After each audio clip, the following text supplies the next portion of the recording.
অনেক জায়গায় আমরা সাবমেরিন কেবলের মাধ্যমে বিদ্যুৎ পৌঁছে দিয়েছি, আর ছোটরা পারে, আমরা বুড়োরা যতটা পারি না তারা একটু বেশিই পারে, তাদের খুব বেশি শিখতে হয় না। কাজে আজকের শিশু আগামী দিনের নাগরিক। একসময় তো আমাদের চাঁদেও যেতে হবে। স্বাস্থ্য এবং স্বাদের মধ্যে চমৎকার একটা ব্যালেন্স করে পীর প্রিমিয়াম আয়োডাইজড লবণ।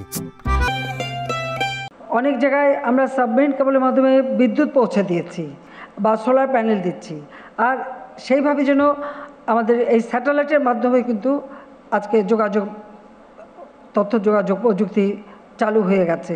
কাজে সেই ক্ষেত্রে আমি মনে করি যে প্রযুক্তির মাধ্যমে শিক্ষা এটা বিশ্বকে জানার একটা সুযোগ হবে, এবং সেইভাবে শুধু বই পড়ে না, স্বচক্ষে দেখে শিক্ষা নেওয়া। এই ছোট্টবেলার থেকে যত বেশি তারা শিখতে পারে ততই ভালো। আর ছোটরা পারে, আমরা বুড়োরা যতটা পারি না তারা একটু বেশিই পারে, তাদের খুব বেশি শিখতে হয় না, এটাও বাস্তব কথা, সেটাও আমি দেখেছি।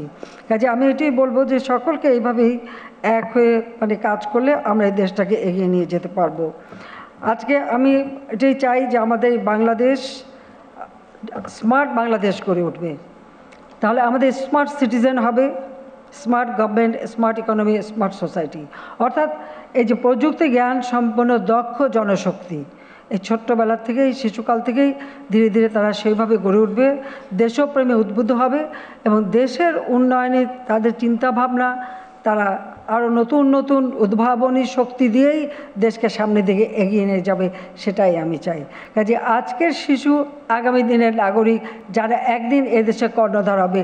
এই শিশুদের মধ্য দিয়ে তো একদিন কেউ প্রধানমন্ত্রী হবে, মন্ত্রী হবে, বড় বড় সরকারি চাকরি করে বৈজ্ঞানিক হবে। এমনকি আমরা তো এখন আমরা এখন আছি, একসময় তো আমাদের চাঁদেও যেতে হবে, চাঁদও জয় করতে হবে। আর সেই বিজ্ঞান সম্পন্ন জ্ঞান, সেই জ্ঞানটা আমাদের শিশুরা যাতে এখন থেকে পায় তার জন্য ব্যবস্থা করতে হবে।